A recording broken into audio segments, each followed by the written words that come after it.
সৌম্য সরকার কেন বাংলাদেশের জাতীয় ক্রিকেট দলে জায়গা পাচ্ছে না প্রথম একাদশে? পাকিস্তান এসছে বাংলাদেশ সফরে, ঢাকাতে দুটি ম্যাচ হয়ে গেছে যেখানে সৌম্য সরকারের জায়গা হয়নি। আগামীকাল হলেও হতে পারে, না হলেও নাও হতে পারে, কিন্তু সৌম্য সরকার এখনও বাংলাদেশের যে বর্তমান দল তার মধ্যে অন্যতম সেরা একজন ব্যাটসম্যান সৌম্য সরকার। সৌম্য সরকারের কেরিয়ার হয়তো বেশি বড় হয়নি, আর হবেও না। বাংলাদেশ ক্রিকেট বোর্ড সৌম্য সরকারকে জায়গা মতো খেলাতে পারেনি, তার ফর্মের সুযোগ নিতে পারেনি। সৌম্য সরকার সেই সকল ক্রিকেটারদের মধ্যে যারা অবহেলিত, যারা উপেক্ষিত। সৌম্য সরকার কিচ্ছু আসে যায় না।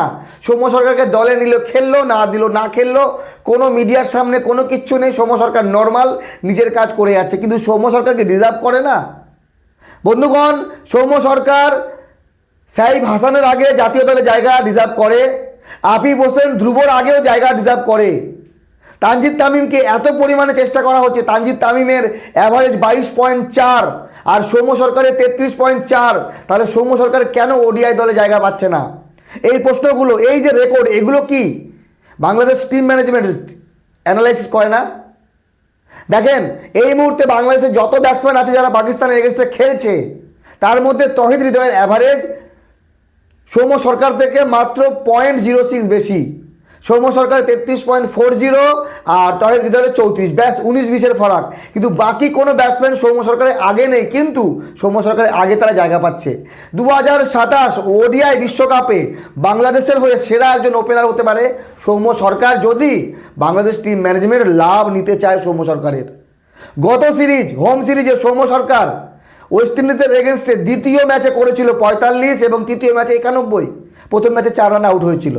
তো যেই ব্যাটসম্যান গত সিরিজে 2 ম্যাচে 45-91 করে, সেই ব্যাটসম্যান আগামী সিরিজে কি করে বসে যায়? সৌম্য সরকার শুধু ব্যাটসম্যান না, বলও করে, দরকারি সময় বল করে উইকেটও বের করতে পারে। তো সৌম্য সরকারের থেকে কম যে অ্যাভারেজ, তানজিদ তামিম 22.4, নাজমুল শান্ত 30.93, লিটন কুমার দাস 30, মেহেদী হাসান মিরা 24.20, আফিফ হোসেন ধ্রুব 27.20 এবং সাইফ হাসান 24.50। তো আমার প্রশ্ন হলো যে এই যে যত ব্যাটসম্যান আছে তাদের থেকে অ্যাভারেজ ভালো পারফরমেন্স দিচ্ছে সৌম্য সরকার, তাহলে সৌম্য সরকার কেন জায়গা পাচ্ছে না? মানে তানজিদ তামিম এবং সৌম্য সরকার যদি ওপেন করতে যায়, দুজনেই লেফট হ্যান্ডার হবে এবং অপোজিশন পার্টি যারা আছে, যারা বল করবে, তাদের অনেক সুবিধা হবে। এই জন্যই কি দেখেন, বাংলাদেশ ক্রিকেট টিম ম্যানেজমেন্ট তারা ভালো বোঝে তাদের দলের উন্নতি কিভাবে হবে, কিন্তু আমাদের চোখে হয়তো এই জন্য উন্নতি সামনে আসেনি। তামিম ইকবালের পরে অনেক ব্যাটসম্যানকে ট্রাই করেছে, কিন্তু বাংলাদেশ ক্রিকেট বোর্ড সার্থক হয়নি, সফল হয়নি, কারণ সেই রকম ওপেনার পাওয়া যায়নি। আর সৌম্য সরকার শুধু ওপেন করে না, কখনো মিডিল অর্ডারে, কখনো 3 নম্বরে, কখনো 7 নম্বরে, কোথায় ব্যাট করেনি সৌম্য সরকার, সব জায়গায় করেছে।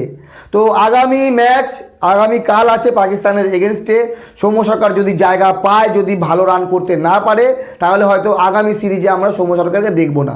সাইফ হাসান, তানজিদ তামিম ঘরোয়া ম্যাচে, ঘরোয়া ক্রিকেটে ভালো ব্যাটিং করেছে, সেই জন্য হয়তো তাদেরকে দেখা হচ্ছে 2027 বিশ্বকাপে। কিন্তু সৌম্য সরকার কি 2027 অবধি খেলতে পারবে না?